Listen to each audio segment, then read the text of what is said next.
आपकी सड़क सुरक्षा राम भरोसे है। जी हां, बिना फिटनेस इंश्योरेंस के दौड़ रही हैं सीएनजी गैस के ट्रक। महज खानापूर्ति साबित हो रहे ट्रैकिंग अभियान।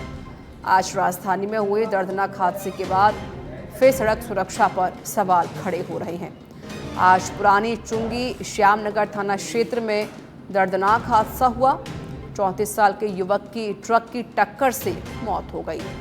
जिस ट्रक ने मारी टक्कर वह गुजरात नंबर का ट्रक की फिटनेस अगस्त 2024 में खत्म हो गई। ट्रक का इंश्योरेंस भी 8 अगस्त 2024 में खत्म हो गया था।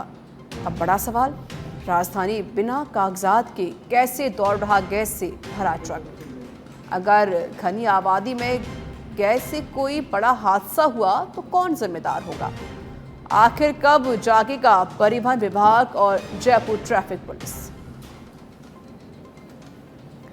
संवाददाता सुनील यादव मेरे साथ जुड़ चुके हैं फोन लाइन पर। सुनील, जिस तरीके से बड़ा हादसा हुआ और इसके बाद जो विभाग है वो जाग नहीं रहा है। बड़ी लापरवाही जो है वो सामने आई है, क्योंकि अगर सड़क सुरक्षा की बात करें तो लगातार तमाम बड़े बड़े दावे जो हैं वो किए जा रहे हैं। और जब राजधानी जैसी जगह पर इस सड़क सुरक्षा के दावे हवा होते दिखते हैं तो ये अपने आप में बड़ी लापरवाही है वो होती है, क्योंकि ये पूरा मामला आप देख ही रहे हैं। दरअसल जो सीएनजी सप्लाई का एक ट्रक होता है और उस ट्रक का ना इंश्योरेंस है ना फिटनेस है, और कई महीनों हो गए हैं राजधानी की सड़कों पर बेखौफ जो घूम रहा है। और आज जिस तरह से जो उसी ट्रक से एक हादसा हो गया है, एक जो युवक है उसकी मौत हुई है क्योंकि ट्रक ने युवक को टक्कर मारी, उसके बाद में एक दर्दनाक मौत है वो देखने को मिली। लेकिन बड़ा सवाल ये है कि आखिर इतने बड़े बड़े दावे किए जाते हैं सड़क सुरक्षा के, उसके बावजूद इस तरह से बिना फिटनेस के बिना इंश्योरेंस के ये ट्रक है, ये किस तरह से जो राजधानी की सड़कों पर घूम रहा है। दूसरा बड़ा सवाल ये है कि संवेदनशील पदार्थ जो माना जाता है, जो गैस है, गैस की सप्लाई ये ट्रक है ये करता है, टोरेंट गैस एजेंसी में लगा हुआ है।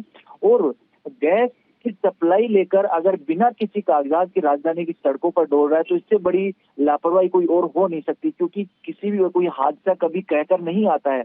अगर किसी भीड़ भाड़ वाली जगह सीएनजी से गैस से कोई बड़ा हादसा हो जाता है तो उसका जिम्मेदार कौन होगा, क्योंकि ट्रक वाला तो जिम्मेदार कैसे होगा जब इसके पास अपने ही कागजात नहीं है, तो कौन इस पूरे बड़े हादसे की जिम्मेदारी लेगा।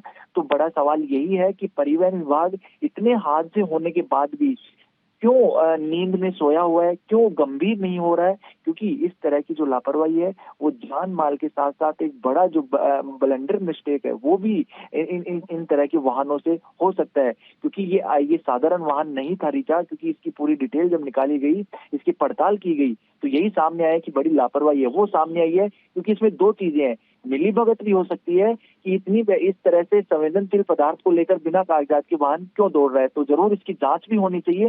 साथ ही साथ बाकी जो वाहन है जिनकी फिटनेस नहीं है, और ये एक और बड़ा सवाल है इसमें रीचा, ये राजस्थान के बाहर के नंबर का ट्रक है, तो क्या किसी साजिश इस तरह के वाहनों से साजिशें भी हो सकती हैं, तो ये जांच भी होनी चाहिए। और जो सड़क सुरक्षा को जो गंभीरता से लेना चाहिए ताकि ज्यादा इस तरह से हादसे जो हो ना पाए। जी चलिए, शुक्रिया आपका अधिक जानकारी देने के लिए।